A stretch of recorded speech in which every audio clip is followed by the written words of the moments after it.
Good morning. Line up in here this morning.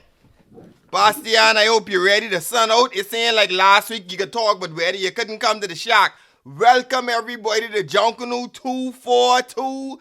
We are here in the land of the living, and it's another Saturday, and we're happy to have you with us. Welcome to our Family Island listeners and viewers on Facebook. All of our Facebook viewers that are watching and listening to us who are tuned in. This is Junkanoo 242. Arlene, how was your week? How are things with you?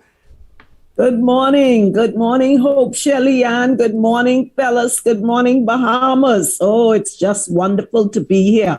The weather warming up already, man. We ain't had time to pull out all our fire yet, and the weather already warming up. Man, I hope them people start stocking up on that contact. This could be an early year. We can get Bastian a costume by June. Good luck with that. Chairman, how you doing, man?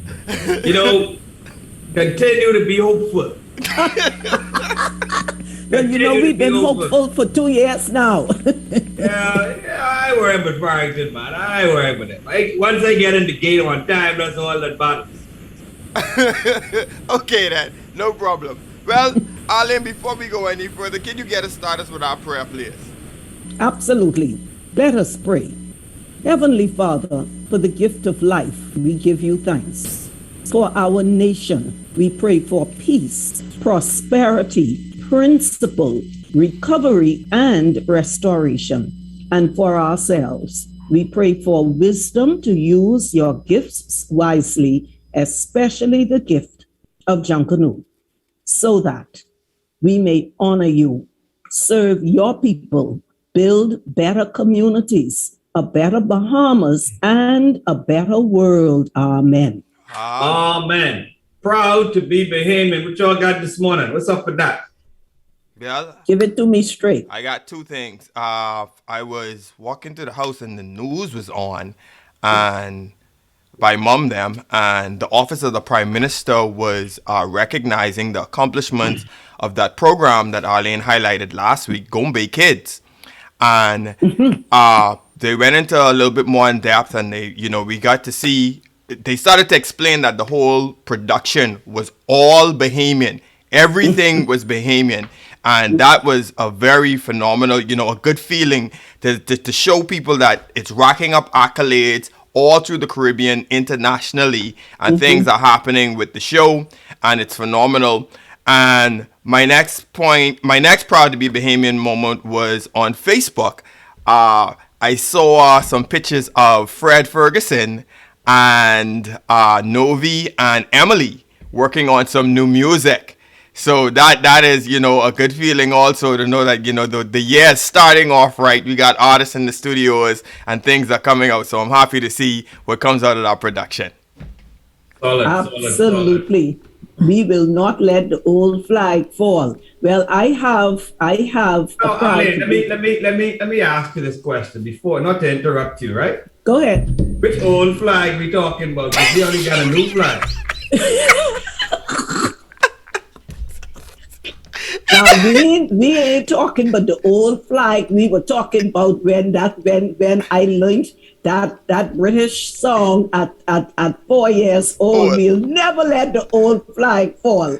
And so our flag is our flag. Okay. Leave it just like that. See, she come with all this colonial stuff, Yes. Put it in check. This the first one to say, this Bahamian man. We are. And we're not letting the Bahamian flag fall. Okay, then. Let's say that. Okay. I stand corrected just in case anybody gets confused. Okay. But I have a proud to be Bahamian moment as well. For the first time in the history of the College of the Bahamas and the University of the Bahamas, there is actually a course on Junkanoo that you may take for credit. And I am extremely proud of the University of the Bahamas for recognizing the academic level of Junkanoo and giving it that that kind of credit where you can now study your national cultural festival at the University of the Bahamas. And I think probably most of the praise goes to Dr. Nicolette Bethel. She was the person who organized for the judges some years ago to receive a certificate upon successful completion of the course for judges from, I think at the time it was the College of the Bahamas, and now the University of the Bahamas. She is the lecturer in the course on Junkanoo. I am extremely proud of that. It is an historic moment, and I wish her every success. And I congratulate all of the students who registered for this historic inaugural class. Great, congratulations. That's very, very good. Definitely something to be proud of. Mm-hmm. Step in the right direction, definitely. Oh yeah. Well, with that said, folks, we have all our proud to be Bahamian moments. I hope you have your proud to be Bahamian moments from this week that made you smile. But what we're going to do, we're going to run to our first break. And then when we get back, we will lay out what we have planned for you in this show. We'll be right back. You're tuned in to Junkanoo 242. The Ministry of Health is working to ensure the safety of the Bahamian people. Help us minimize the risk that coronavirus poses to citizens, residents, and visitors by following these 5 easy steps. Step 1. Wet your hands with clean water, apply soap and lather for 20 seconds by rubbing them together. Include the top of your hands between your fingers and under your fingernails. Rinse your hands under clean water, then dry them with a paper towel or air dry them. Remember to wash your hands before and after eating, preparing a meal, changing a diaper, or caring for the sick, and always after using the bathroom, touching money, shaking hands, or taking out the trash. Step 2. Cough and sneeze in your elbow or upper sleeve, not in your hands, not in the air. Or you can cover your nose and mouth with a tissue when you cough or sneeze. Put your used tissue in the trash bin when you're finished. Remember to wash your hands with soap and clean water after you cough or sneeze. Also, remember never to spit on the ground, roads, or in open spaces. Step 3. Ensure that raw meat is properly handled and cooked thoroughly.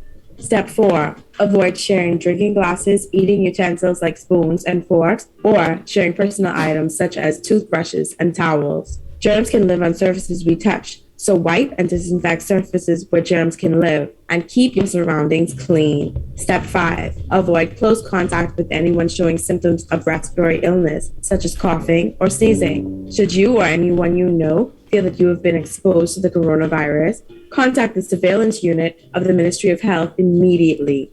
To reach us, call 502-4776, 502-4790, or 502-4737. We want Bahamians and those that live with and visit us to remain safe from the coronavirus. To do this, we need the help of each and every one of you to follow the simple steps we have shared. Let's stay safe, Bahamas. The views expressed on this show, interview, or program are not necessarily the views expressed by the ZNS Radio Network and by extension, the Broadcasting Corporation of the Bahamas. The time is now 9 minutes after the 10 o'clock hour, and it is time to return to none other than Junkanoo 242 with Arlene Nash Ferguson, with Darren Bastian, and of course, with Mr. Darren Farrington. I almost called you Ferguson. Good morning once again. From the Junkanoo archives on the Junkanoo timeline, the year was 1997. Throughout the islands of the Bahamas, Bahamians were rushing to celebrate their culture. In New Providence, there were 23 Junkanoo groups. There were 10 Junkanoo groups in our family of islands. There were 40 Junkanoo groups for a grand total of 73. Another exciting notch on the Junkanoo timeline. Boy, that's a big contingent of people rushing. That year, I don't know what was special that year. Y'all called everybody out to come rushing. But ladies and gentlemen, welcome back. The whistle blow. We are lined up and ready for this segment of our show. This is the rollover. And for those of you who listen regularly, or you may have just chanced in on one of our shows in the past month, but for the past 4 weeks, we have been we've done a series on Junkanoo costumes. And our question was, what is a Junkanoo costume? And it led to some really invaluable contributions from not only our very special guests who were on the show with us, but also the those of you who listen in the eShack every morning, and we are very grateful. And so this morning, Rico reminded us last week that we need to put some deadlines in place. We need to get cracking. We need to make some things happen. And so this morning, we are wrapping up our series on Junkanoo costumes, and we want to firm up our conclusions based on the conversations of the past month.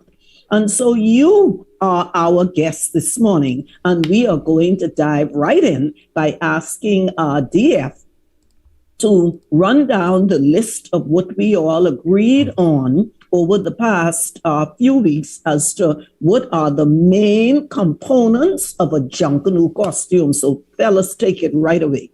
Yes, on topping off that list, we have the core components of a Junkanoo costume is 1, it's made of cardboard. 2, it uses wire and tie wire to shape the cardboard and hold it together. 3, it is carried by one person. 4, costumes are marked out with the designs. And 5 is owners of the costumes take part in making the costume. And the final and most distinctive visual portion of it is 6 is fringed paper is used to cover the costume through the art process of pasting. That's our list that we got from over the last month. We've been compiling. Is there anything that we missed out or needs to be added? Let us know. Let us know. You can put it in the comment section. You could let us know how we can go about, firming up this list. One of the comments that Dwayne made last week when we had the guys on was that he said that, we have to get to the point where we have this definition in place. So we can use that as like a guiding post as to say, okay, here's what we define as a Junkanoo costume. Here's what we have etched in writing. And so we can say this costume went contrary to that based on what the definition is. And I think that we're doing that in the step in the right direction and trying to get things started with defining those things. Mm-hmm. So let me ask this then. I'm throwing a curveball now. Let's explore this from all sides. Presently, by that definition, our parade includes not only Junkanoo costumes, but costumes that fall outside of that definition, such as lead pieces, such as step downs, which are on wheels, such as people who are permitted to wear cloth. And so how do we marry those two things? Wow. That sounds like a Bastian question right there. We can't hear you, Bastian. You muted. In my mind, right? If it's any costume that is a part of a competition or the competition has to stick firmly to those rules, right? Of what we think a Junkanoo, of what people think or what a Junkanoo costume has been defined as. Right, like you use the correct terminology, and you said permitted, right? Because there are some areas where cloth is permitted as a part of the general rules of the parade. But in my mind, any costume that is a part of the competition should most definitely, be totally representative of that which is a Junkanoo costume, if I said that correctly. Now, see, you brought up that word represented, and that is my concern. Let me tell you why. Why? If you take somebody who is in cloth, okay, they may have the cloth number on, but that means nothing to the world. So it's on YouTube or there's a photograph or whatever, and the caption is that this is Junkanoo in the Bahamas. That's my problem. A lot of times you see costumes that are not Junkanoo costumes, that are labeled as Junkanoo costumes, so that people who don't know any better get confused. How do we get around that? Right now, I think the A division groups are permitted 10 people in cloth. So when you get out there and all your finery and you showing off and you swishing your cape and all of this, when that goes to the world, they think that is what Junkanoo, what a Junkanoo costume is. Correct. So how does our definition interact with the current rules of the parade? I guess I'm circling back to what I started with based on what you said as well. That's all. I think that's all. I think that's a hard one. Although you're gonna find by the example you use, that's technically not a Junkanoo costume, but they're participating in a Junkanoo parade. You know what I mean? So that's really one that requires a lot more thought to it, because by no means the definition that was presented that fits into. And there are many other aspects of the parade that are outside of what has been defined as a Junkanoo costume. And that's the reality of it. Yeah. And let me tell you what I would add to that list. I don't think DF has this on the list. But based on history, I would add that the body should be completely covered. Because when you Junkanoo traditionally, the whole body has been covered. The whole body, including your face. Okay? Some of us who are old-fashioned, gloves, long sleeve shirt, either long skirt or pants, your complete body is covered. In my mind, when it comes to a Bahamian Junkanoo costume, now I know I throw in plenty rock and bottle because all the young ladies in bra tops don't have a problem with that. And people will, and when we saw that photograph in the newspaper the other day with the lady in a bikini, I have a real problem with that. I gotta tell you, and I make no apology for that. And so do we put fully covered on the list, or we leave that to discretion? I guess you could leave that up to discretion, but somebody asked the question, and I think in a way we need to sort of expand our definition. Let me tell you why I say that. Looking at this lady's question, Candace Shaw. She says, I'm late to this conversation, but what about the use of newspaper and palm trees like old school Junkanoo? Or has that become outdated? She has a valid point with reference to that. And then Devin also makes the point, shows outside of parades are also included to the world. Legends don't wear what you're all talking about. And he is absolutely right as well. All right.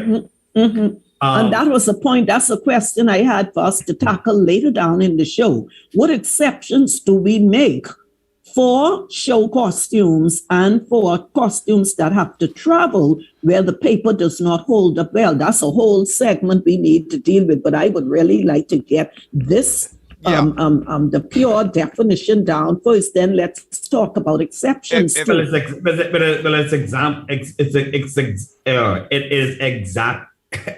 is exactly that. If it's a show costume, it does not necessarily fit into the definition of what an authentic Junkanoo costume is. Because one of the things that you cannot run away from when you talk about authentic Junkanoo costume is the use of fringe paper. Yeah. You cannot.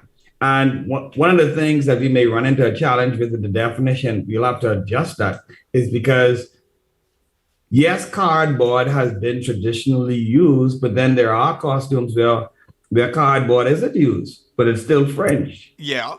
So cardboard can't be a hard definition. It could be cloth. I agree.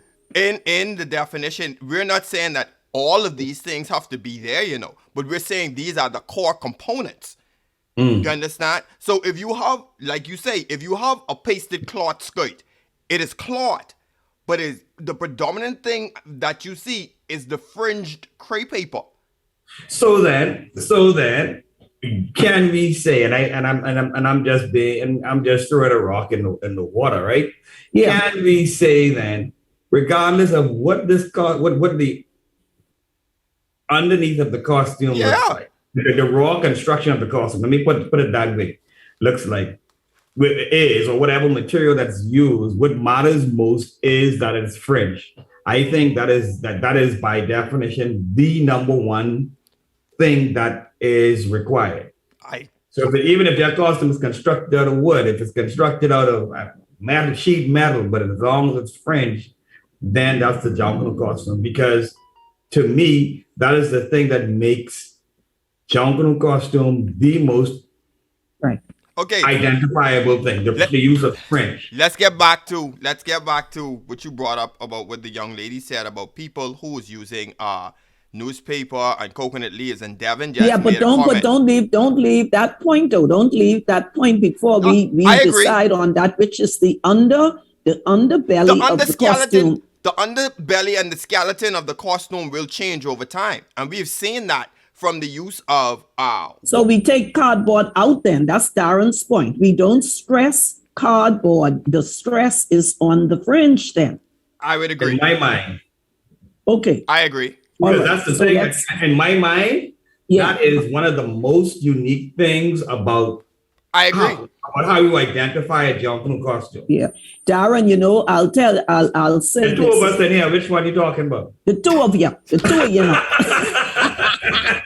That's why I left it general. Listen here, I will tell you a secret between us fellas. Yesterday, Dr. Bethel invited Silbert and I in as guest lecturers to present on Junkanoo costumes. And I started by saying that this is a discussion that we have been having now for the past 4 weeks on Junkanoo 242. But the point I want to make is her introduction of Junkanoo costumes was absolutely brilliant. And she said some things that I did not know. Well, I knew some of it. The layering is critical. It's historical. The layering. She used the word ephemeral. In other words, the costume is not supposed to last forever. It is supposed to last for that one. I can't second talk her, but it was absolutely brilliant, and it gives us a clearer picture of the historical background to what we do. And so at some point, we have to invite Dr. Bethel to come in and talk to us about the foundations, the history of costuming. I mean, it was brilliant. She blew my mind. So then, and remember now, you will recall that we spoke about something you just said in previous shows, how once you use that Junkanoo costume once, it doesn't have the same spirit in it. That was one of her main points. Yes, because we produce it for a particular thing, right? For that moment, for that moment, right? And I totally agree. It's not supposed to last forever, because the spirit that it was produced, the house that the spirit is supposed to be in is, once that's built, it moves on. Absolutely, there's something absolutely, right? But Devin makes a point, right? He says, man, you all boxing us in and it will not work. The late Boyer didn't wear a pasted outfit and was considered Junkanoo more than all of us, right? which is true. But then to me, that speaks to something different. That speaks to spirit. Is it his spirit that defined what it is that he wore? And then how do you make a determination of how that fits into this discussion today? I totally agree. And what we have to realize is that we're talking about, there is Junkanoo, the expression of Junkanoo, and then there's a Junkanoo costume in the confines of a parade that has rules. You understand? And here the difference is this. Just like the difference is, we have a uniqueness as we started to develop the parading. And our uniqueness is the visual look and the fringed crepe paper that we use through the process of pasting. All right? That's our unique look. Other people will say, well, people used to use all of these other materials and just come. And guess what? My argument point is that is not unique to us. In other parts where they have Junkanoo and other parts of the Caribbean, they do the exact same thing. They use the trees, they pick it up. In Nicolette's Bethel book, she goes through that. Whatever they find in the community, that's what they use. That is not where our, quote unquote, in my opinion, where our uniqueness was defined. Our uniqueness defined in the look is when what we do with paper and how we put it on our costumes. Now, I am following this discussion on Facebook, right? Ellsworth Darling, right? He says, and it's good that he says this because we I think you just addressed it now. He says, fringe just recently came around. Well, then that is how we found a part of our uniqueness, our identity, our right? uniqueness. You know what I mean? And that was part of the earlier conversations that we had. You know, because you're constructing these things, and you say this is the only place in the world where we do this like this. So you know what? This is definitely unique to us in the manner in which we do it. You know, and listening to what Arlene started to say, and we spoke about it earlier too, the historical reference as to the why we do what we do is most important and it's key. The point is, a lot of us don't understand why it is that we're fringing. And weeks ago, we started to talk about the fact that Africans or slaves were not allowed to have what? PAPER, right? Right? Yes. And maybe there's some historical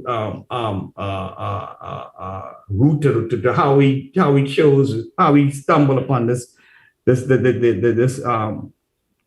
method of covering our costume with paper. Yeah, it's traditional. The layering she cited as a critical component of a costume, the layering, because the costumes are always put on in layers, and that was something that she mentioned as well. But I want to the point Devin made about Boyer is an interesting one.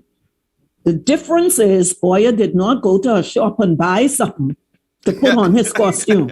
He used exactly what he had in his own immediate environment, and that is the difference. And that is where Junkanoo came from. So there's quite a difference. We are not boxing anybody in. But what we are saying is, I think Boyer is an unfair comparison because no, he was not necessarily using paper, but that was the spirit of that's the essence of Junkanoo right there. You go with what you got. And he wasn't going to buy no stones and no beads and all of these things. He broke off that croton branch and he grabbed one rag he find on hanging on the wall and be good to go. And to me, that's pure Junkanoo. That's the essence of junk. That's very different from what we do today with our costumes. So to me then, Boyer was the original waterproof costume. Right? That's a good way to put it. so now I can poke at Owen, right? Because Owen say, man, where are all of our waterproof costume folks? Is it ready yet? All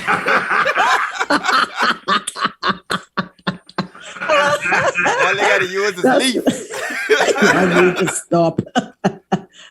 Well, the thing about it is what we are trying to do is define what a costume is like in our era. We are trying to bridge the gap. We are trying to make sure we keep historical components there in tribute to our legacy and not to move too far away from our heritage. But we are also acknowledging the modern world and how things are different. And so, we could be talking about this till the cows come home. But at least we're getting a lot of interesting perspectives from a lot of Junkanoo, and perhaps we're going to be a lot more cognizant as we get into this new. And it's caused us to think. Of course, right? So Dale Charlo says, Junkanoo has a long and rich history from our African foundation. Several have noted, Rico lastly being one of them clearly, that would have noted that once used, what that we once used would we had and could afford. Now we can afford and use more of what we want to. We can define what is a Junkanoo costume is for competition. However, costumes from the past, which don't have all of those elements, are still Junkanoo costumes, just outside the competition rules. Junkanoo has history. It's deep and spiritual enough for us to have a wide array of looks and a wide variety of types of parades. There is room for growth, looking back and forward. Interesting perspective. I agree with the part that those costumes were costumes outside of the competition.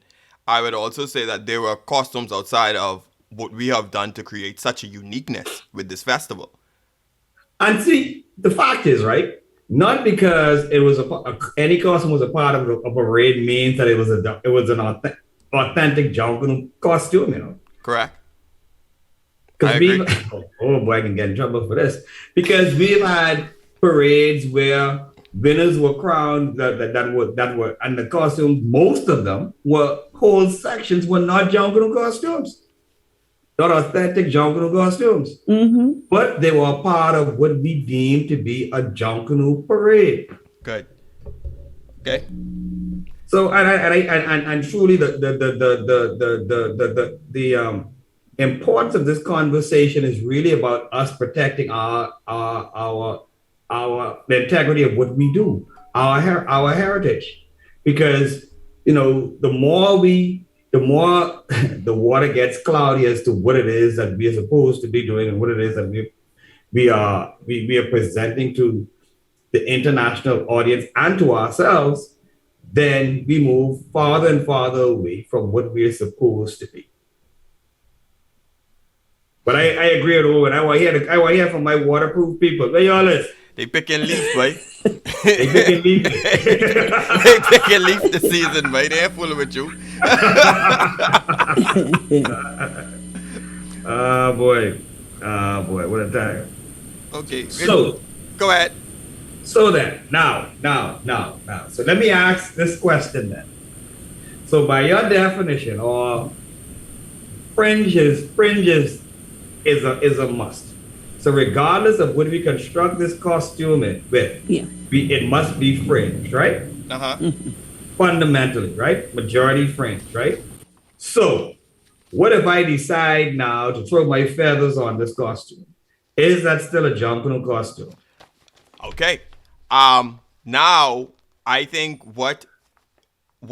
I think it goes to the same point as what people are asking about, quote unquote, what we call old material, leaves and newspaper.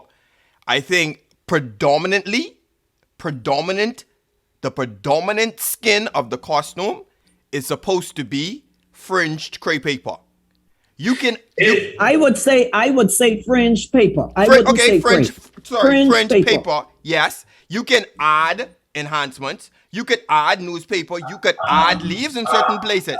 You understand? But predominantly, the predominance of this costume, I would say 75% of this costume is supposed to be fringe paper. Visually. Let me challenge you. And I'm not talking about... I want to challenge that too. Let me challenge you. I want to challenge you on two of y'all, right? Okay. Mm-hmm.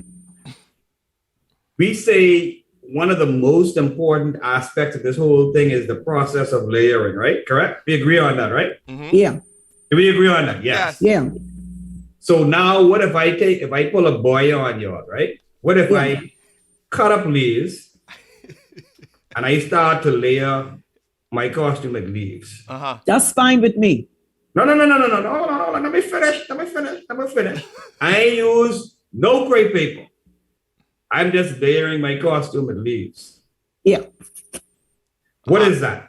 That's not a For me, that is a heritage costume, and what I think we have to differentiate between Junkanoo parade, the competition, and Junkanoo. Exactly. Yeah, but I bring in my leaf costume to the parade. Yeah, Well, okay. then that is up to the JCNP to decide whether they want to judge it, whether it's allowed or not. But that is a Junkanoo costume. It is a Junkanoo costume. Yes, in my mind, yes, sir. Why? Why is it a Junkanoo costume? Because I use no trade paper. it harkens back to the days. It should be a part of there should be a heritage category. And it harkens back to the days when crepe paper was nowhere around, when you had to go with what you got. And so it might not fit within the confines of today's parade. But if I dress up in leaves, you cannot tell me that ain't Junkanoo. Now, it might not fit within the confines of what we're doing on Bay Street today, but that's a Junkanoo parade. So let me challenge you costume. one more time. Yeah. Forget the leaves then. I already moved past the leaves. I done went with the leaves boxing day. Okay. Right? So now I say, wait, I can just cut up some plastic bottles Yeah. and old cans, and I can lay a costume with them. Yeah. What is yeah. that? One of the points that Dr. Bethel made yesterday is she showed slides from various festivals in Africa where people cover themselves in different things. It's just a question of what we want to allow on our parades. You see what I'm saying? If we turning out for Labor Day or we turning out for Fox Hill or Emancipation, then we could go with what we got. This all hinges on what we are permitting in the parades. So then you still And we have to take a break. Don't forget that. Yes. We can still answer my question. What? If I show up on the parade Yeah. in my costume that I only use plastic bottles and aluminum cans, and I'm layering it. I found a way to layer it, right? Is that a Junkanoo costume? I go in to win New Year. I didn't win Boxing Day with my leaf costume, so I go in to win New Year's Day with my recycled bottles and aluminum cans costume. Darren, you are confusing Junkanoo with what the parade permits. You are the parade, and the competition might say that is not a part of it, but pure Junkanoo, yes, it is. That's my point. That's where Boyer comes in. But the parade does not recognize those things. Okay, folks, right, I'm getting to the point. So now you want to us where I'm at. It's the layering aspect of it is what I'm trying to We're going to pick up that thought on the next side of the break. Folks, we're running down break. These two challenges one another. This definition getting dissected. We could be right back. You're listening to Junkanoo 242. Serious neurodevelopment disorder that impairs a child's ability to communicate and interact with others. It also includes restrictive, repetitive behaviors, interests, and activities. These issues cause significant impairment in social, occupational, and other areas of functioning. Children with autism spectrum disorder usually show some signs of delayed development within the first year. For example, doesn't respond with a smile or happy expression by 6 months, doesn't mimic sounds or facial expressions by 9 months, doesn't babble or coo by 12 months, doesn't gesture, such as a point or wave, by 14 months, and loses previously acquired language or social skills at any age. If you suspect that your child may have ASD, discuss your concerns with your doctor. There are treatments that can help your child to develop to his or her potential. This message has been brought to you by the Public Hospitals Authority. Take precautions to reduce your risk of getting infected with COVID-19, even when you go to the grocery store. Practice physical distancing that is 6 feet apart from others. While you wait in line to enter the store, one person per household needs to go. Use wipes to disinfect the cart or basket handle that you select. Avoid touching your face, unnecessary items, and surfaces. Try to touch only what you are buying. So carry a grocery list to help you move along quickly. Do not forget to wear a cloth mask while you do your shopping and carry hand sanitizer with you. Practice physical distancing that is 6 feet apart from others as you shop and at the cash register. Spend as little time as possible in the store and get enough groceries to last you for a while. Once your groceries are packed and loaded, use hand sanitizer and rub your hands together until they are completely dry. When you come home from the grocery store, Take off your shoes at the door and put all of your grocery bags in one area. Disinfect your grocery bags. Rinse produce and wipe down cans and packages with soap and water before you put them away. Wash your hands thoroughly for 20 seconds when you are done. Wash your clothes and your reusable grocery bags. This message has been brought to you by the Ministry of Health in conjunction with the Broadcasting Corporation of the Bahamas.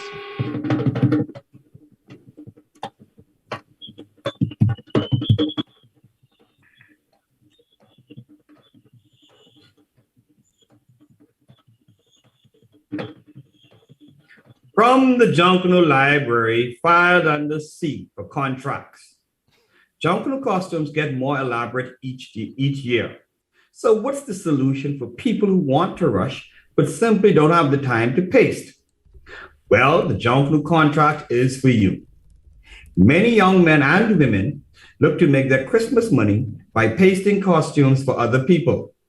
It's an agreement made in good faith, never written. There are whole shacks devoted to contracts, and thousands of dollars change hands each season. Their contract shacks also give some idea of what costumes other groups are bringing and what they look like. If the customer is paying, it doesn't matter which group they're from, boss. Right? Junkanoo contracts, the business side of Junkanoo that is ripe for exploration. Junkanoo contracts, a preview of the tremendous economic potential of Junkanoo. Our Junkanoo, a complex, highly organized system that delivers a quality product on time every year. Our Junkanoo, be proud of it. And indeed, we are. Well, welcome back, folks. You're tuning in to Junkanoo 242. Hope you don't have your contract set up already for your costume, because you still got time to create yours yourself. You better come early, boy. What? Don't come Christmas Day. I think we have a caller on the line. Hi, is the caller still holding? Okay, I think we lost the caller.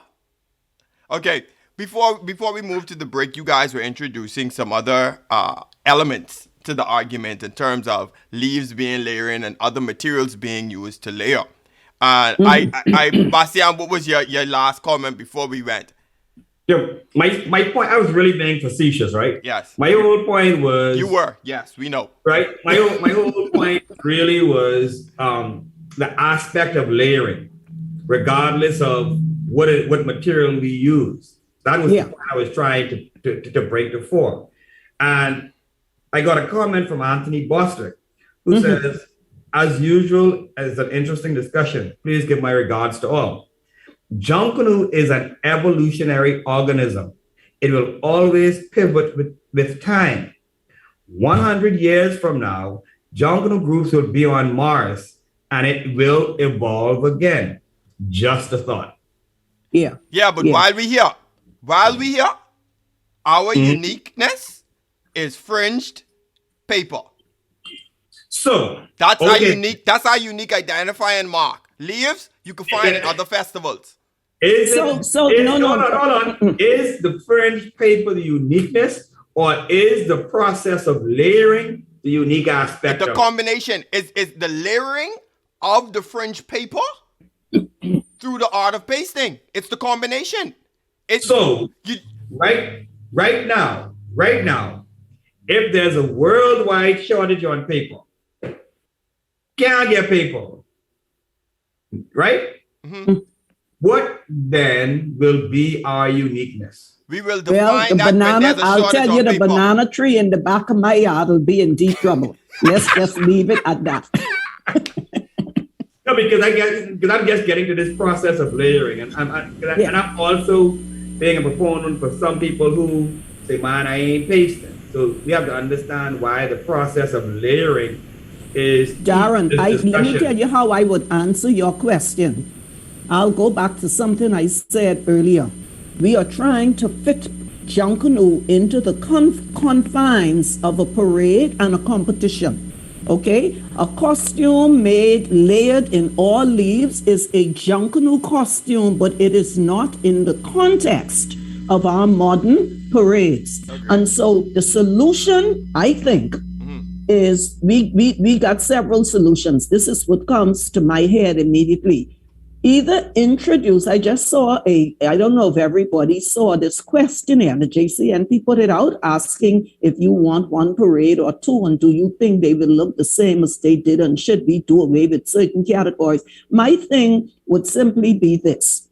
Let's decide to either introduce a heritage category into the parades, or let's decide for economic reasons and everything else that the New Year's parade is going to be the party. The New Year's parade is where we do our heritage stuff with newspaper and sponge and banana leaf, and we just go for it in remembrance of our past, and leave the Boxing Day parade as a formal competitive parade. So I think we lost Darren. From a historical point of view, I don't want to lose the banana leaf and the croton leaf and sponge and all of these other things. So the Boxing Day parade is the plantation. The New Year's Day parade is emancipation. The Boxing Day parade is where you perform, and the New Year's Day parade is where you rush. Okay. All right. I think one of the things we need to take into context too is what Arlene is saying in terms of in the scope of the parades. I love the arguments where people are saying, what about the use of newspaper and leaves and stuff like that? And that's all fine and good. But when we look on our parades right now, predominantly that's not what's being used. You understand? What do you mean? What's not being used? We don't see leaves. We don't see a predominant use of people using leaves and newspaper. We see other materials being used. And that's what we're trying to curb. We're trying to save an art form that's unique to us. And so my point is that we could always introduce the various different variables. But the point at hand is that we're not seeing leaves on Bay Street. We're not seeing we're not seeing a group of people coming with leaves. We're not seeing a group of people coming with newspaper. But that's neither here nor there, though. Darren, this is my point. You and Arlene all up on this TV, right? And on the radio, talking about go with what you got. If I got waterproof materials in my house, that's what I got. I go ahead with that, boss. I get what I got. So well, you know, Darren. So what's wrong with that? Tell me. Well, I mean, what's wrong with it is that you look like every other festival out there. All you need is a hot glue gun, and you can go to and parade. You have no uniqueness. You have no uniqueness in your costuming. No, that ain't true. That ain't true. Show me one festival now around the world where they use leaves the way we used to. The way we Arlene, I'm not disputing that. You know what I'm saying to you is that you're saying the way we used to. Right now, when you look on the parades right now, how much boys do you see? How much people I don't understand the point though. What point are you making? It doesn't matter whether you see them or not. It's what is permitted. No, in this argument, people are saying, what about leaf? What about these sponge and all of that? The problem is not that they're not permitted, or if they could come, we're not seeing that. We're not seeing people trying to use that. We're seeing people trying to use other elements. So what we need to focus on is making sure that those other elements don't overtake our fringed art form. That's what I'm saying. Our layering art form. Yeah, layering. See Darren, he get mad. He picking up his marbles and he get. No. You get mad. It's my point is, we're swaying. They could throw rock at me because I could say yakking like the Valley Boys.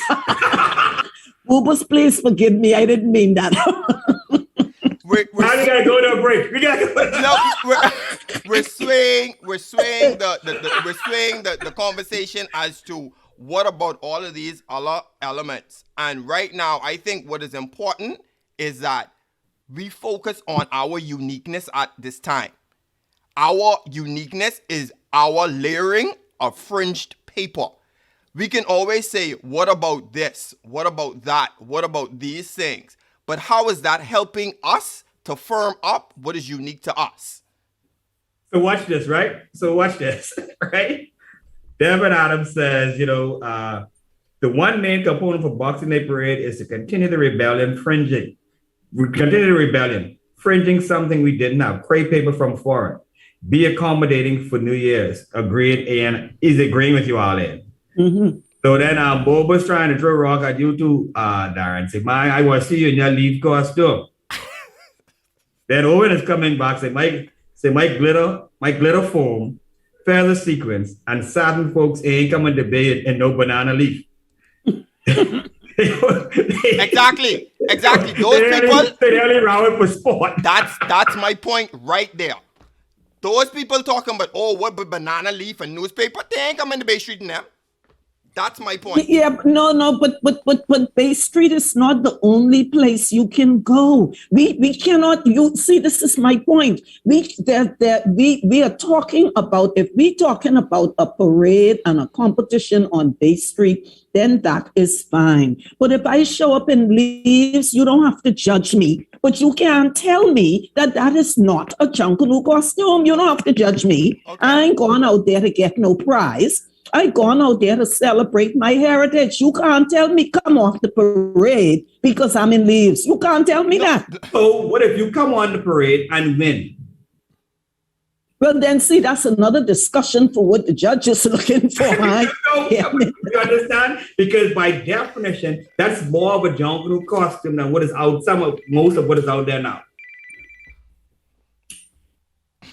Yeah, this is a real conundrum. The more we talk about this, the more mix up we get. I think we have to work. I understand your point in terms of what is a Junkanoo costume or what is not. But right now, I think our guidelines is in the scope of the parade. In the scope of the parade. If we say in the scope of just Junkanoo, then here's what the argument is. You can't tell the person who using Valero that he can't come in that. Or that's not a Junkanoo costume to him. But we cannot say that leaves is not a Junkanoo costume just because it don't fit within the confines of the parade. We talking two different things. Now, for the formal parade, we decide we want paper, we want layering, we want fringe, we want this and we want that. That is fine, and I agree. But we cannot turn around and say a leaf costume is not a Junkanoo costume just because it don't fit into the formal parades. We can't say that. It's a heritage costume that harkens back to our past. Now, it may be judged as well as it may not, but we cannot say it's not a Junkanoo parade. That's costume. That's my point. For clarity, right? For clarity, tell me then, what are the components of a heritage costume? For me, a heritage costume is a costume that harkens back to the past and what was used in the past before we get to the modern era, which I classify in my mind as 1948, when the parades returned to Bay Street and the Masquerade Committee made a decision that the costumes would be limited to paper. Before that, they were anything. And so that to me, a heritage costume is anything that we used in the past. Sponge, rags, newspaper, anything. That to me is heritage. Prior to 48. Prior to 48, right. There were no parades from 42 to 48 after the Burma Road riot when they banned street parading. And so you have that big gap in there. And then in 47, the Masquerade Committee, my uncle Ivern was a member of the Masquerade Committee, got together and appealed to the government to bring Junkanoo back to Bay Street. And they got the permission to do the trial parade New Year's Day, 1948. And they decided that it would be, we would go with the fringe for whatever reason, possibly because it was so unique. And so, but I believe I may be wrong. I believe even in the Junkanoo rules today, the parade rules, I believe straw and sponge are still permitted. I may be wrong. And so, yeah, so basically that's it in a nutshell. Okay. All right. I just wanted to be clear on that. Mhm. So that means my plastics can still go. Could still go. Ladies and gentlemen, as we ponder Darren's plastic, we are going to run to our next break. And when we come back, we will continue this stimulating conversation that keeps us going round and round. At some point, we will come to a conclusion. We'll be right back.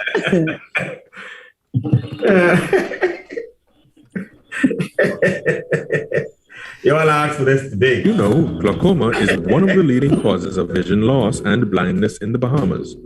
Glaucoma is not just one eye disease, but a group of eye conditions resulting in optic nerve damage.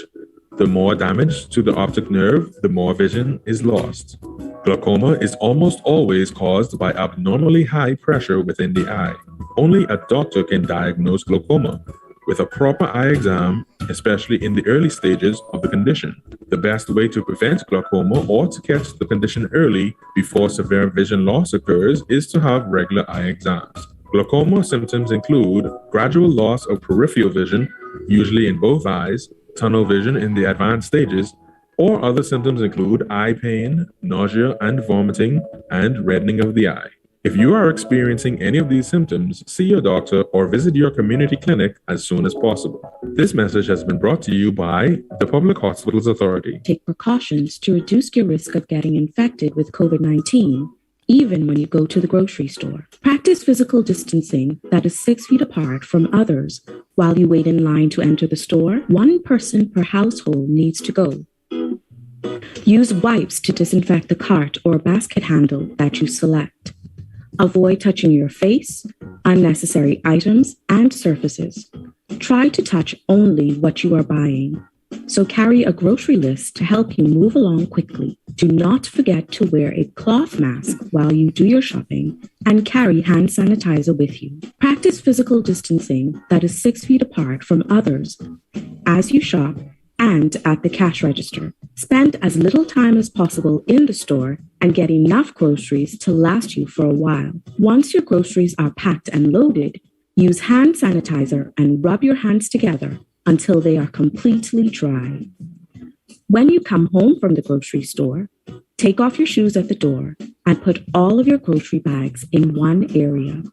Disinfect your grocery bags. Rinse produce and wipe down cans and packages with soap and water before you put them away. Wash your hands thoroughly for 20 seconds when you are done.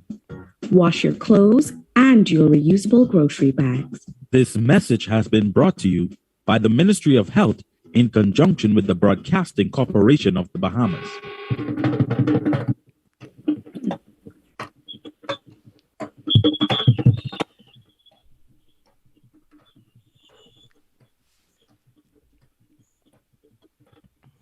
Examples of excellence. Fred Salong Longley Bain spent his early years in the Western District. He began his career in Junkanoo with the Weston's Junkanoo Group in the early 1950s.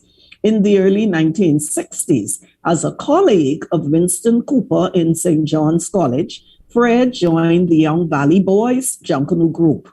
In 1963, along with Brian Gibson and Winston Sherman, Fred co-founded the Vikings Junkanoo Group, based mainly in the Nassau Street area.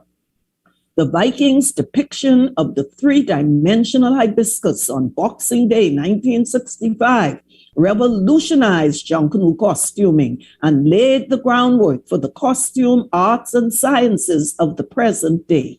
Today, we remember and celebrate the outstanding contribution of this Junkanoo giant of yesteryear to Junkanoo, Fred Longley Bain, this week's posthumous inductee into the Junkanoo 242 Shack of Excellence. Welcome back, ladies and gentlemen. You're listening to Junkanoo 242.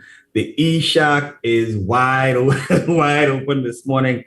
And we are having this stimulating, as Arlene has articulated earlier, conversation about what is a Junkanoo costume. Now, on the break, I went to Google. Yes. Right? And I said, Google, when was plastics invented? When was aluminum invented? And when was foam invented? All before 1948. I see. So, see them on your Heritage Parade. You know, Jean made a comment that says, Bastian, he believed that you already have this plastic costume ready to go.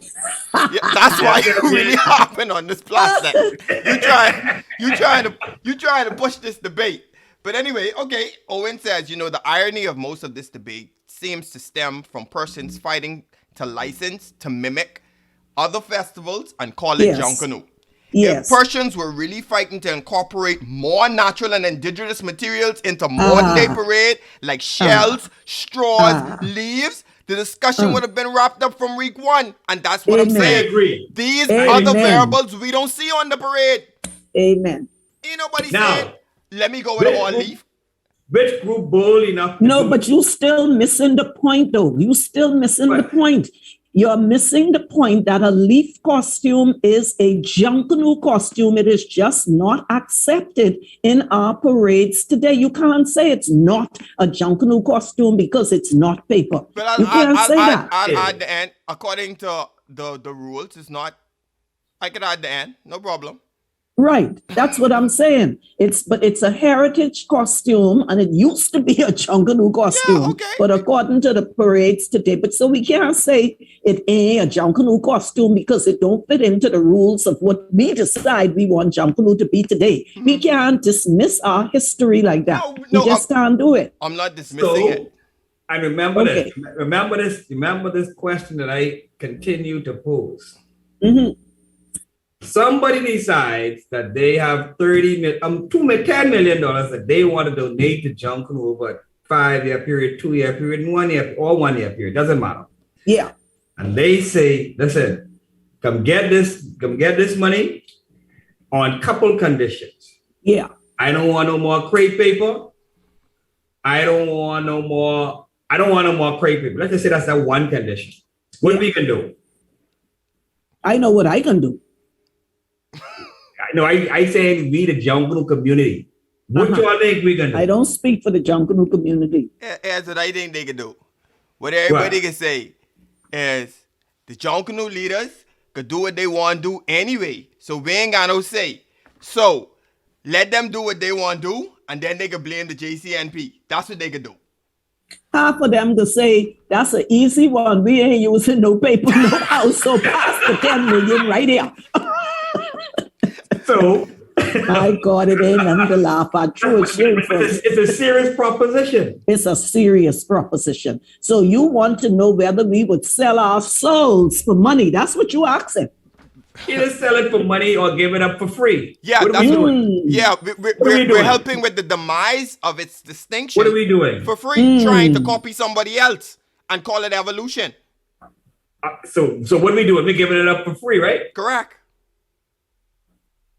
Now, some people may be offended by that proposition, but it can be a very real proposition. The fact of the matter is, what are we willing to do to save that which defines us and is unique to us? What are we willing to do?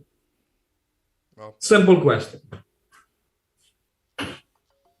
Yeah. Why y'all get quiet in here? Don't turn the music on me. Why y'all break down on me? Huh? Darren, listen here. I will quote a very good friend of mine who, when the Junkanoo group that I was in with him, suffered a tremendous loss because members were being paid to come to another group. He came up with a slogan that he put on our shirt. The heart of a warrior is not for sale. And that's my answer. That's the answer. That's me. And if I got to be the lone stranger and stand alone, that's it, fella. So be it.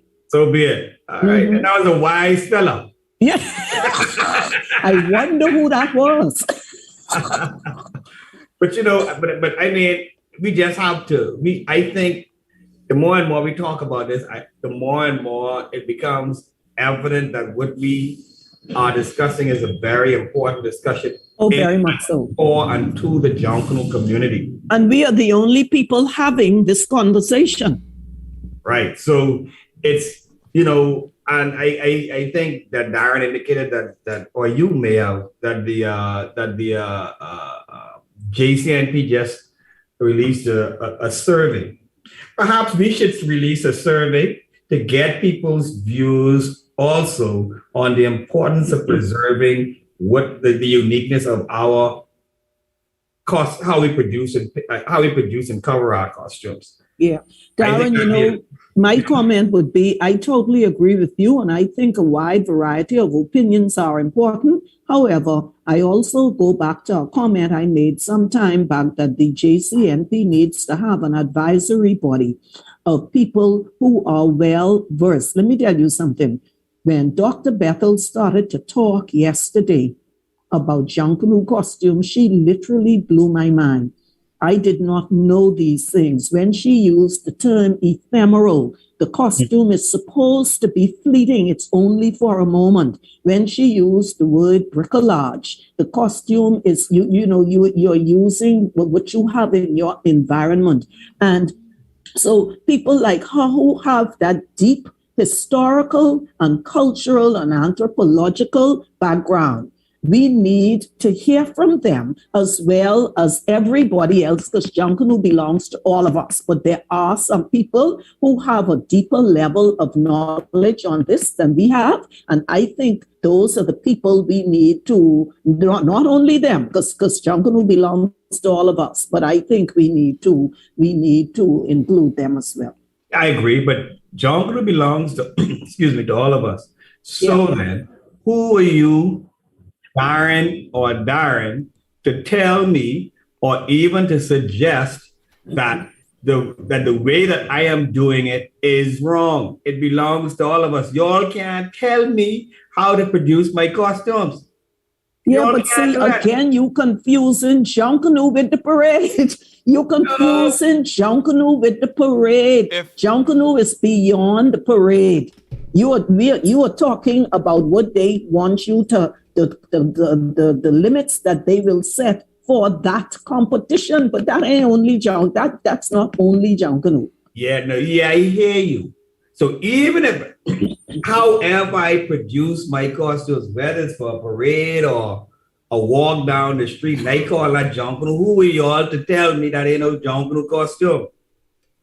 Who? Yeah, if you're walking down the street, we ain't telling you nothing.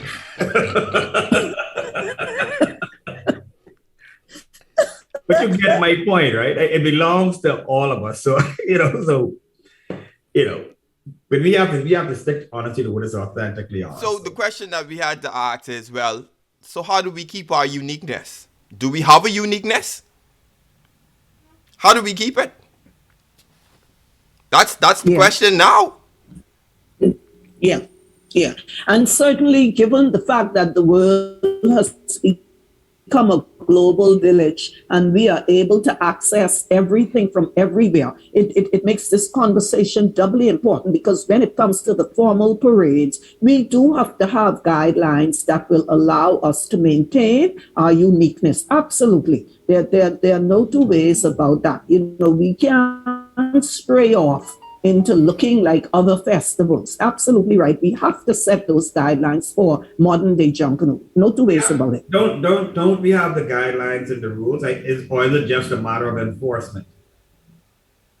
Now, this is a whole stick a pin. Jean is asking a very deep question. Can we have Junkanoo without costumes? And my answer is yes. Because to me, the primary core of Junkanoo is the music. Now, if I put on a costume, whether you define it as Junkanoo costume or not, if I put on a costume, I'm in a costume.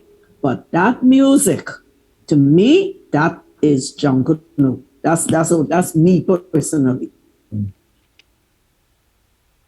There you have it.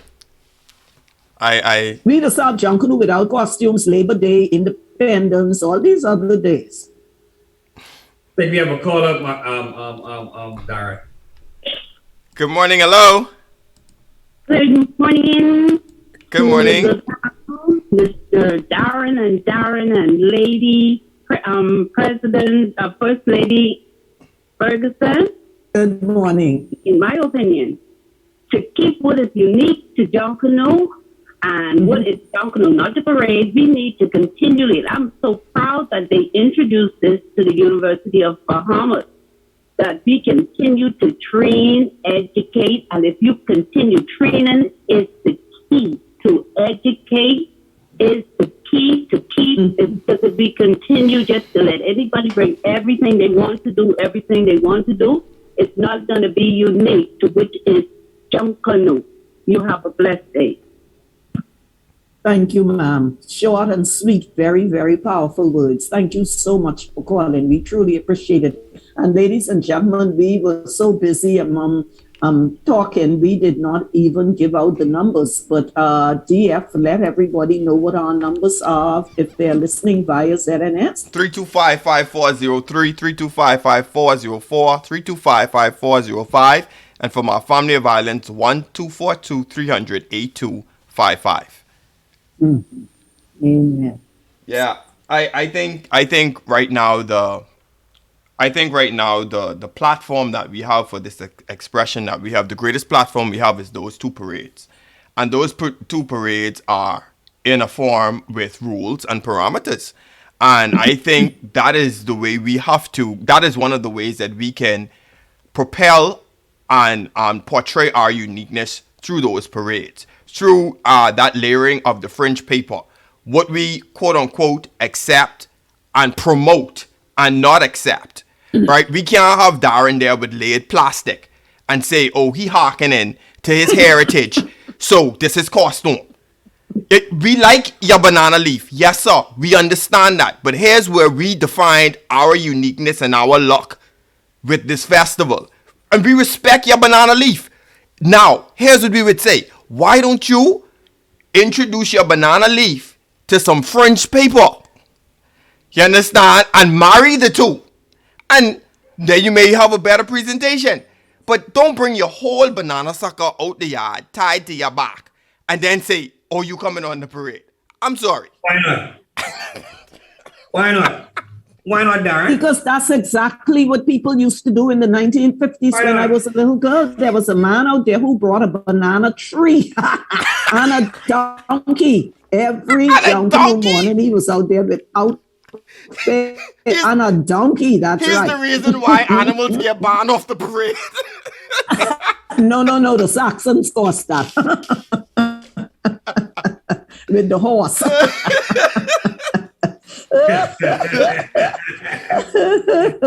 That's cute. But you know, I understand, and this is how this conversation started. I understand the need for us to determine that we exactly what is in keeping with what we are called to be. You know, I just don't want us to dismiss costume styles of previous decades because we now feel that this is the only way a Junkanoo costume should look. Now, we can decide that that's how we want them to look for the parades, and that's fine. Yeah. But we cannot say that because they don't fit into our definition, it's not a Junkanoo costume. It may not be one that's allowed on these parades, but it is a Junkanoo costume. That's my point. Okay. Let me ask a question for you. I agree. If we take, and I think I may have asked this before, we take authentic Junkanoo costumes, right? And we parade behind large trucks with large speakers, right? Playing music, right? That is not Junkanoo. Is that, what is that? Is that a Junkanoo parade? No, it's not. It's not a Junkanoo parade. So a Junkanoo parade is where the music is made by and carried by the people. Right.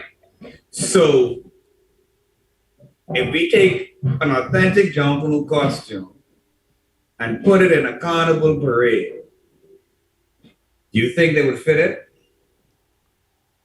If they would fit in? Mhm.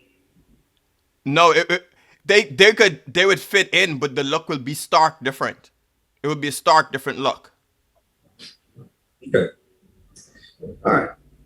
You could go down the road behind the music, but the look is totally different. When you take what we call a Junkanoo costume that uses fringe paper and pasting with the color patterns that we predominantly known in Junkanoo and how it's structured, you will see the stark difference. You will see that it does not look like the bunch of feathers that's coming at you in a carnival parade, because there's a distinct look. There's even a color pattern that's different. You understand? That's my opinion on it. So they can go down, but you will see the difference. So now, Rico gave us a challenge last week, I think it was. What is our timeline? What is our plan? So we've collected all of this information from our distinguished panels for the past 4 weeks. Yes. 4 weeks. Now what do we do? What are we going to do with this information? How do we? I think we prepare. We come together and we invite all of our people who are regulars in the ESHAC with us.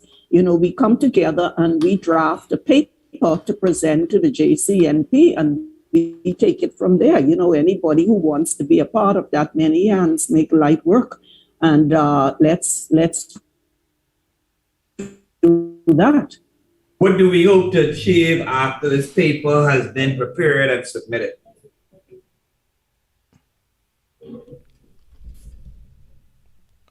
I would say the rules to be, if not adjusted or amended, but also enforced to promote, nurture, and preserve the unique art form of what we do with fringe paper and pasting. That is what I would like to see that paper bring about. Something occurred to me, right? And I think it's a when I used to do the Junkanoo course, I thought about this. I think it's a different way another element that needs to be included in how the judges are trained is that there has to be an entire presentation or presentations on the tricks of Junkanoo, because we can talk until our heads explode, right? But if I'm using terminology that you're not familiar with, right, it means nothing to me when I am judging, right? So perhaps we should make that one of the sections as it relates to how judges are trained. Just putting it out there. Yeah. Well, ladies and gentlemen, we have to run to our next break, our final break. And when we come back, we will move right into the news off the shack wall and we will wrap up. So we will be right back.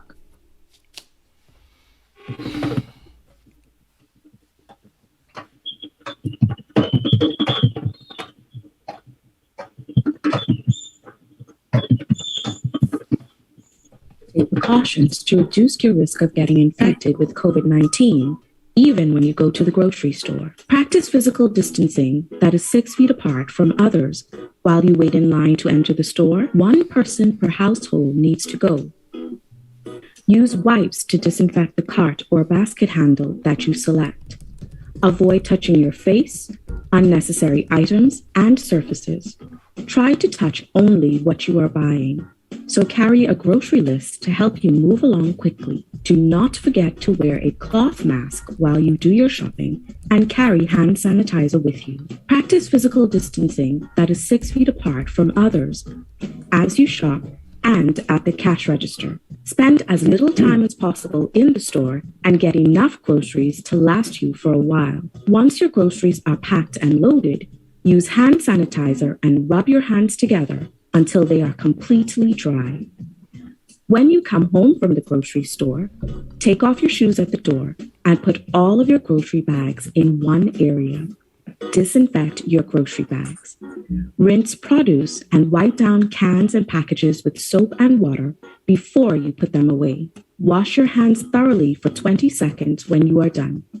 Wash your clothes and your reusable grocery bags. This message has been brought to you by the Ministry of Health in conjunction with the Broadcasting Corporation of the Bahamas. Did you know colorectal cancer is a cancer of the lower part of the digestive tract? While most causes of colorectal cancers are unknown, certain factors can put us at higher risk of developing this cancer.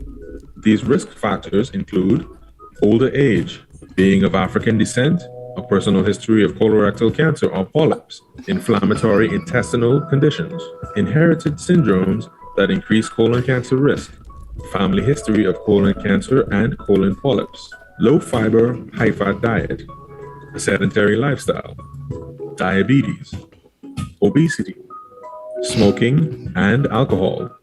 You can make simple, healthy changes like including a 30-minute walk into your daily schedule or making healthier choices about what you eat to lower your risk of developing colon cancer in the future. This message has been brought to you by the Public Hospitals Authority.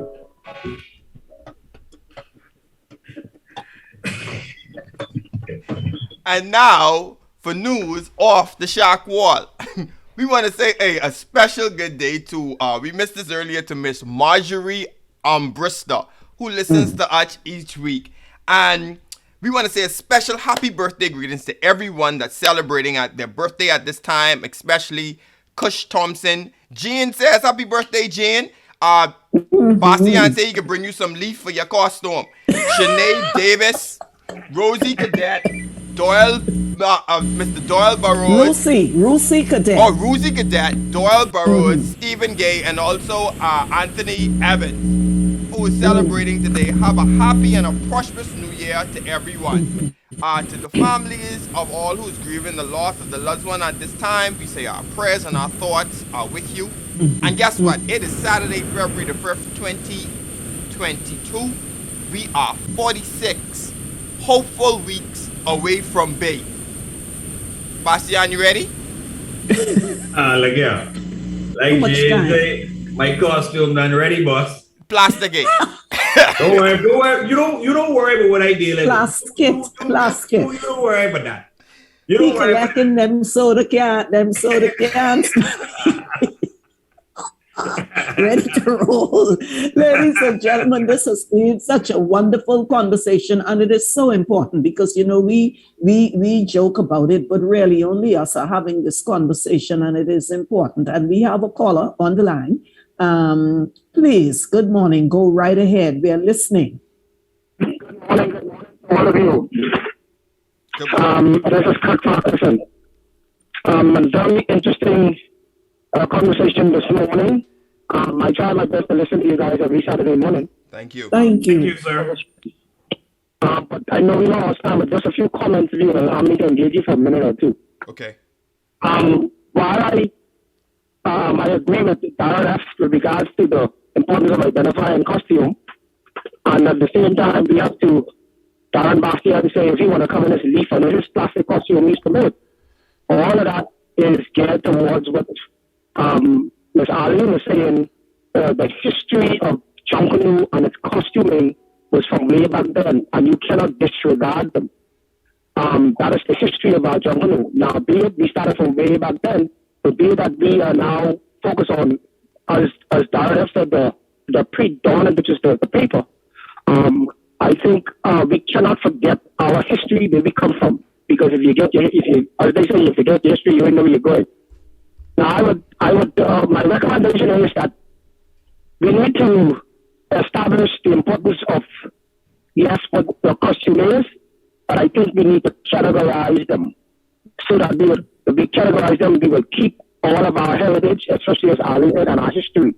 At the same time, though, we need to categorize the different type of parades so that you will know the difference when a heritage costume is needed or when a fishing costume is needed.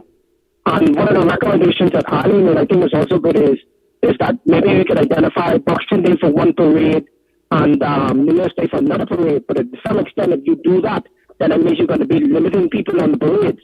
So my number one recommendation is that we categorize the parade so that within the competition parade, you can still have a parade, if by costume or just coming out, still have those other type of costumes available. And I think once we do that, then everybody will be happy. But the most important thing is we will be able to preserve the heritage of Junkanoo, the history of Junkanoo, and even if something were to happen later on, as Darren talked about his plastic costume, at least it will still be accepted in a Junkanoo parade. Thank you very much, Kirk. Thank you so much. Very, We very appreciate insightful that. comments. Thank you for calling. Yes. People can watch out for my plastic costume. I don't want you all have nothing to say when I reach.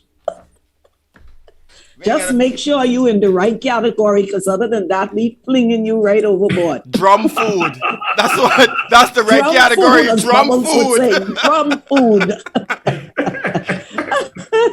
Absolutely. And so, gents, we are just a few minutes out from closing. This has been, these shows just take on a life of their own, and we are so deeply grateful to the callers and also to those of you who are just so faithful in that Ishak and contributing every morning. I cannot tell you how powerful this is. And so, fellas, closing words. And what did we achieve? Anything? what did we achieve? Where are we? I think we achieved a very insightful conversation. And one of the things that it allows us to do is you get to see different perspectives and insights and thought processes. All right. Like the caller said, you want to preserve the past, but also it's where we are in this, what he called a new dawn of what we do with fringe paper. You understand? It's not discounting the past at the same time. All right. I think the conversation, and if you think this conversation is hard, I'm sorry for the ministry that could be responsible for trying to define what is Bahamian food. But anyway, so this is just that's easier. You know, okay. You know, but the point that I'm making is that this definition is so important that the conversation has to be had. And we have to have these spirited back and forth so we see the various different perspectives. And I think we're a step closer in defining and actually, but also respecting where we have come from also. Yes. And so, and that's an excellent point. And that leads me to say that, there are some people who are regulars in the eShack every Saturday morning who write extremely well. We would be very, very grateful, because if we're going to put this in writing and come to some kind of conclusion to present to the JCNP, please shoot into one of us what your contribution would be, or please volunteer for us to get together. We can have a Zoom meeting and start to put it all together to collate it. But we would really appreciate your contribution and the talents that you bring in terms of writing and insight. And so please consider this to be an open invitation to be a part of that process. Just drop us a line on the via Messenger or on the Facebook page, and let's form our committee, our team, as Jackson would say, and let's do it, man. Let's get it done. This is critical. I just want to thank all of the panelists who came over the past 4 weeks, who shared their experiences and gave us their perspective on what a Junkanoo costume is. I thought that everybody had some brilliance, some brilliant thoughts. It was totally outstanding. I also think that this discussion was very relevant and is very relevant, because I think that more and more people are more conscious, will be more conscious when it comes to getting their costumes prepared for Bay Street this year, right? And it's good that we brought it to the fore. And I do want to see us put together that survey, because there are so many more comments that I'm sure that we would get as a result of sending that survey out there. Social media can be such a powerful tool. And that's also going to help us in our presentation to the JCNP. What's going to be interesting, though, is what the JCNP does with what was said. DF, closing words. We've been given something that's unique and powerful. None of us own it, but we're all responsible for it. And we have something that we can pass down to the next generation. And we just need to take it serious, protect it, preserve it, and nurture it. I like that, Darren. None of us own it, but it's ours. Yeah. Talk about an oxymoron.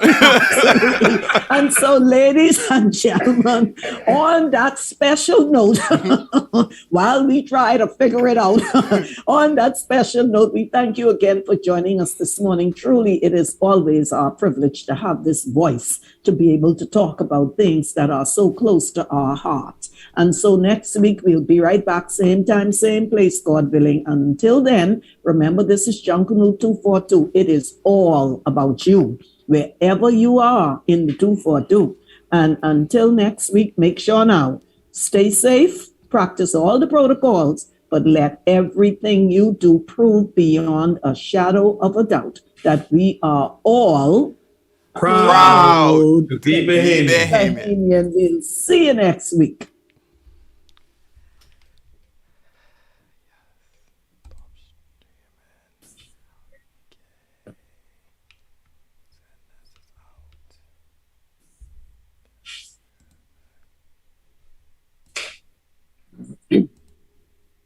To another exciting, informative, energetic episode, an edition of Junkanoo 242. Your host, teacher.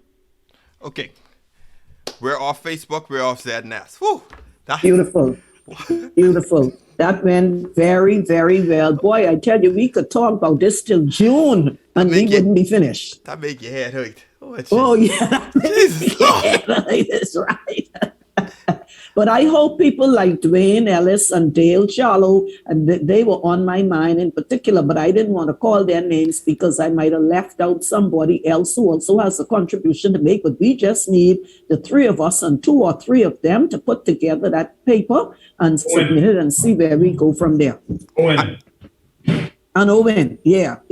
Form ourselves into an informal think tank. We'll give ourselves another name and go from there. Yeah, I think too, by watching the comments, some of the comments slowed down because a lot of people was trying to actually just dissect, to process it, and digest what we were saying. You know, in the beginning they were saying, what about this, what about that, what about this? But after we broke it down and tackle it and put different things, there's like, okay, that's the answer.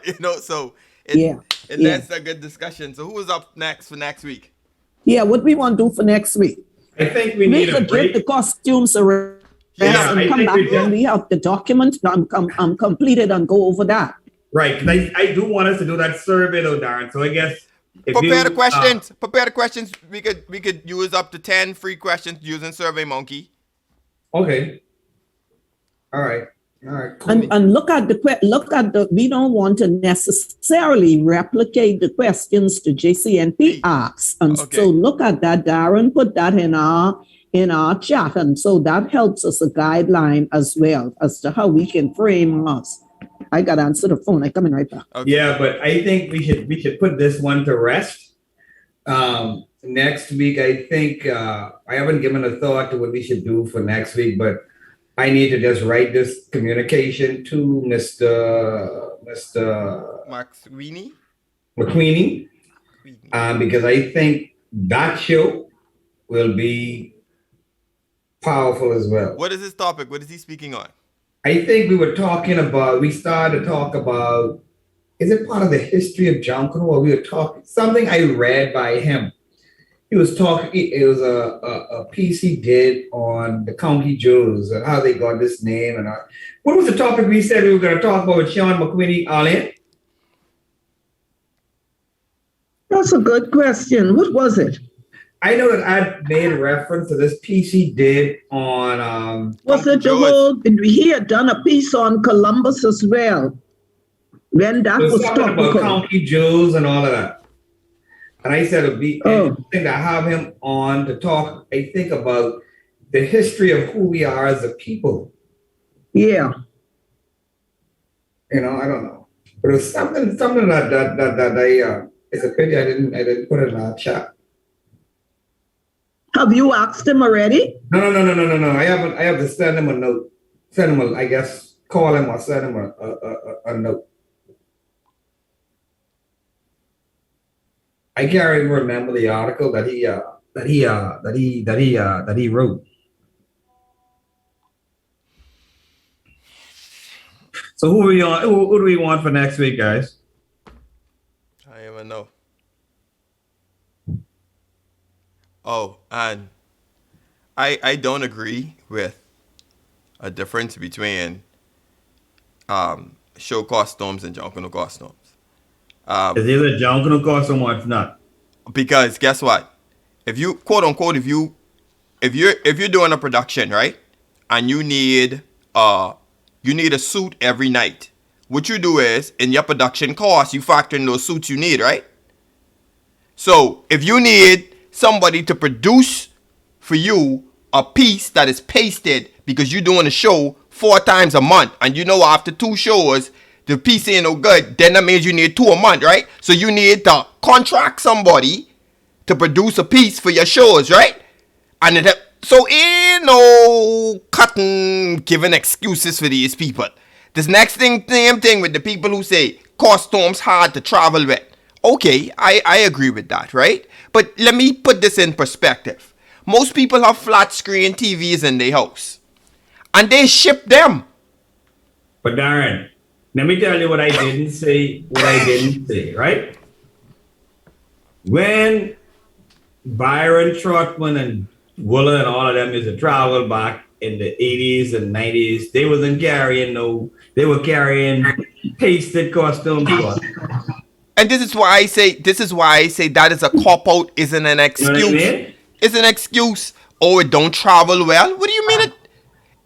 If the costume, if it's properly packaged, if the costume is properly packaged, it can travel. And we never even got to that. We didn't have time to get to that because I wanted to talk about that. Let me tell you why I still don't even buy that argument. Let me tell you why I don't buy that argument. Because if you're traveling with backpack, with the backpacks and your shoulder piece, that's a Junkanoo costume, boss.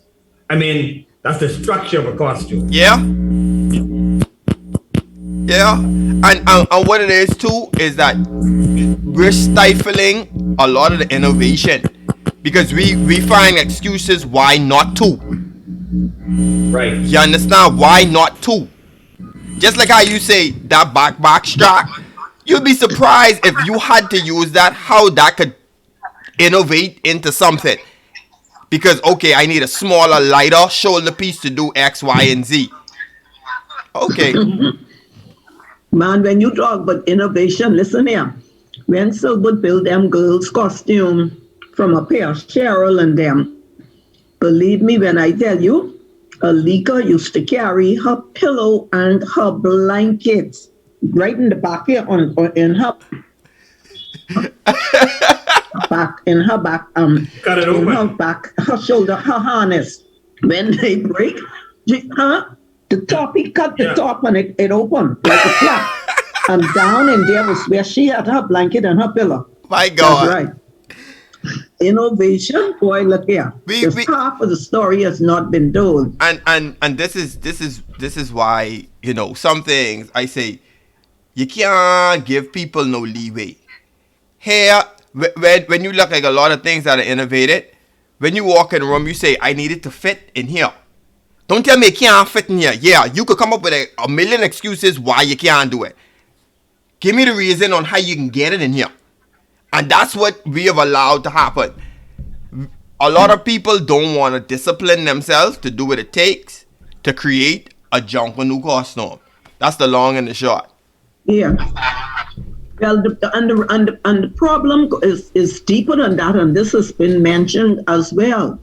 We have stopped monitoring what happens in the shacks. Yes. We have stopped supervising, and we have stopped teaching. That's the problem right there. You're right. Because when you hear the older people talk about shoot, now go ahead. I disagree. Let me tell you why I disagree. It ain't that we stopped monitoring, We still monitoring. It's just that the monitors and the teachers have changed. The standards have dropped.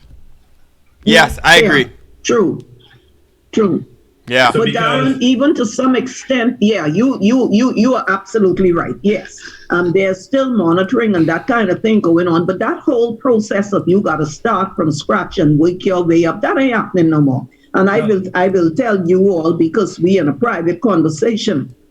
Sometimes when one family frontline pass me, I cannot believe that is one family. You hear me? It's like they allow and they so proud. Latoya is so proud of the fact that she is the coordinator, and she was on the tape. Talking about how she coordinates the front line, and I'm happy for her, and I appreciate the contribution she makes, but that is nonsense. And she is not the first coordinator of the front line in one family. The first coordinators was me and Eric together. And me and Eric used to call a meeting every Thursday night in between the laps at practice. Make sure everybody have on white gloves. Make sure everybody this, everybody that. And you don't, no chance, ain't nobody in no bra could have show up on one family's front line when we were coordinating it. And so, like you say, yes, they may still be coordinating, but they doing, the standards are completely different. It's like you all just let any female who won't be out there wearing anything she want be out there. That's how it just looked to me when the front line passed. Because Arlene, because nobody wants the quote unquote the confrontation of saying that's not allowed. We don't stand for that. But see, you don't close the gate after the horse get out. That's when you have your meeting before the process starts, and you say, now this is what we're going to do.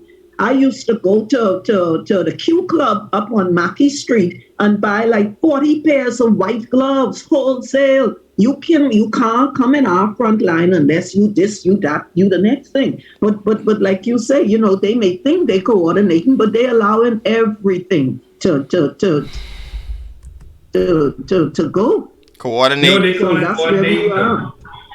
Huh? You know what they call it coordinating? What? What has always really been done. Okay, these are the costumes we need to tell the story. Yeah. And you carrying this, I carrying that, this person carrying this, and you creating a list. That's it. That's what they call it coordinating. That's it. Yeah. The monitoring of the costumes themselves is not happening. Yeah. Nobody looking at what your costume look like before you get out there. See, and it's so easy with naked dancers because most of them just be home. You know what I mean? You could see what the big costumes looking like in the shack. But the go to people every shack. Let's go to every shack in our group.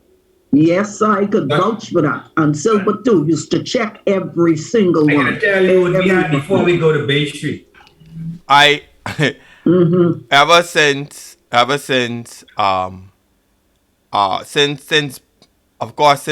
passed, the front line took a really big blow, right? And here's what I would have done, right? What I would have done was I watch also the standard in terms of what we brought out New Year's start to become more lacking. As a drummer, I know what it is to get New Year's Day pieces before Boxing Day pieces. I also know what it is to get a Boxing Day skirt that also doubled as my New Year's Day skirt. And you change your front piece or something like that. Yes. Right? Yeah. Change the front piece or turn the skirt round, whatever. Okay. So you are right. And so these things I have watched just being a drummer, not being on no design team, not being in no administration. And so my thing is, when I saw the front line start to decline, and my head was, I say, they need to get back to basics. And for me, what I would have done was, I would have cut down the sizes of the costumes in the front line. Because we had an issue with finding people to go Boxing Day on New Year's. You would have people who would give you a big Boxing Day, but they're in the bleachers New Year's. Yeah. And so my point is, why not come to that person and say, boy, instead of taking one big Boxing Day, get two nice size in between that you could dance Boxing Day on New Year's and you in the money both parades. That don't happen. Yeah. No. So all of these And things. Bubbles was he was a stickler for details. I am trying to remember what our theme was the year he died. And cause he came run. China? Japan? I think it was China.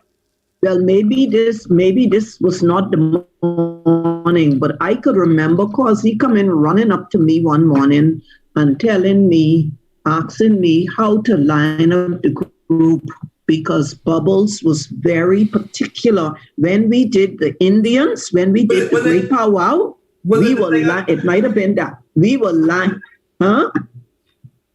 Would you say the Bible?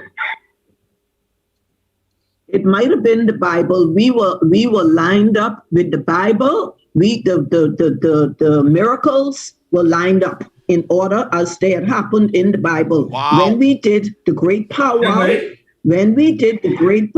we were lined up from the Inuit in the north, from the Eskimos in the north, straight down to the Inca in South America. They were lined up in geographical order. You hear me? That's how Bubbles was, and he had me right behind him. He had everything was done with a system. It wasn't you just jump in the line and dance where you want to dance. It always told a logical story. And let me tell you what a lot of people don't know. You see this chant, Warriors. We had 3 or 4 different chants I created for each section of girls. Right. People don't know that because I want the language to sound different. Right. Also, and you know what? We had one that said warriors. You remember that? Yeah. You don't hear that no more at all. And you know what we had planned to do? Because you know when me and you get stupid, we get stupid. We were supposed to put flag poles down the side of the fence at the parking space. You remember that? Mm-hmm. And each flag was to be a letter, WARRIOR. And one said warriors, and then one was the Bahamian flag. And every time we had practice, we were supposed to ceremonially hoist those flags. You remember that? That was on the drawing board that we were supposed to do. Boy, let me tell you, when it comes to thinking stupid, you see that thing I put in the chat the other day about our retreat. When we used to have that retreat, you see, and I'm sure you must see right that warrior thing on the back. You know, we really there wasn't no half stepping going on, Bella. None whatsoever. I think different kind of thinking in those days. Not only that, it's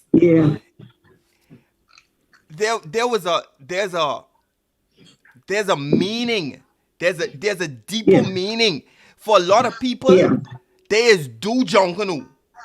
They don't live Junkanoo. Yeah. Right. They are not Junkanoo. Yeah, they just this is something they pick up and just put down. Oh, let me throw on one Junkanoo shirt again, one meeting or something like that. This ain't something like they is come out of bed and this them. You know, I'll tell you something. The lady who is editing my Junkanoo book for children, she went through that book and she changed everywhere that I wrote Junkanoo. She wrote Junkanooer. She changed it to Junkanooer. And I had to explain to her that Junkanooers do Junkanoo, but we are Junkanoo. And when I wrote that back and told her that, she said, we need to put that in the book. Yes. She added in the book where the uncle tell the little boy that same thing what I just say. Because and I have been introduced at places and I write that I am a Junkanoo and they add the ER. Let me give you another distinction factor with Bubbles that I recognize. Every parade had a color tone. Yeah. If you bring in water or you bring in Under the Sea, you could look at the costumes and you saw the patterns, you saw the color tone as what the expression of the parade was that year. Everything. Now it's like, oh, okay. All that buck up goes. Like, oh boy. Silver just told them yesterday when we did the presentation for Nicolette. He just told them yesterday that he could not order the paper until the design team had chosen the theme, because that dictated the colors that he was to get. And when Bubbles when Bubbles was there, and Bubbles would say, we need this color, this color, this color, certain colors that year you did not order at all because you wasn't gonna need them. And that, and like he said, he had to have that order in by the end of February for it to reach Nassau by the summer. Other than that, you had to wait till October because the paper come in from Germany. And you telling the mill in Germany the texture and the stretch of the paper you want. We can't just use any regular crepe paper because some too thin and some too, and this is a science. That is a science. So watch this, Darren, right? So watch this. The paper coming from Germany. Yeah. That paper has to travel, right? Yeah. Right. On the water silk. The costumes can't travel. Oh, okay. All right. I done done with that. Wow, that's deep. But I done done with that. That's deep. And you know what Nicolette said yesterday? Nicolette said some enterprising young Bahamians need to go to Germany and find out how to make the paper. The only thing she said that I disagreed with, she said, you bring it back here, but you either open a factory, she said, in Cuba or Haiti, because the labor is so cheap. And I don't agree with that. We have to, but we have to employ our own. But see, it's not only the cost of labor. I ain't bringing no great paper here to make. Not only the cost of labor is cheap in those companies, the cost of energy, what you need for recycling. Like if you're gonna do paper, that's what it is. Because I remember this. I said this to Jackson on his show. I told him, I said, it is no reason why somebody has not found out how to take the cardboard, break it down, and recycle that into paper. And even if their market is just to create crepe paper for the Junkanoo season. But it could be quite an industry, and it's something we still need to look at. But I know scientists, but we definitely need to look at that. It would be wonderful if we were creating our own paper. Boy, my gosh, paper. Oh, paper. So what we gonna do for next week? You want to think about that, and then we hit each other up in a little bit. We have there's a series that we got to do on Junkanoo and education that keeps coming up. We ain't necessarily got to start that right now. We may want to, like Darren said, do a little lull in between before we start another series. But we need something exciting because we on a roll. This fella sent me a private message, and I did not answer him. His name is Cyrus Smith, and he had made this comment about Junkanoo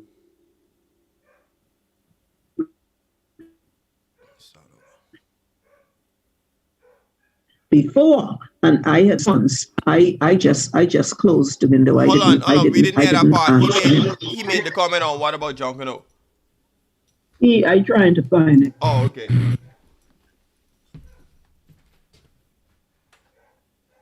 Yeah, I trying to, because see, he messaged me privately. He didn't put it in the chat. Okay. I could see if I could find it and copy it and put it in our chat. Why? He's a coward though. He don't want everybody to see what he's saying. But I could find it. It popped up on my screen while we're in the show. Yeah, I tell you, everybody's scared. Say fringe. Yeah. Okay, so let's think about it and let's set ourselves a deadline by Monday latest. We gotta know what we doing Friday, Saturday coming. Okay.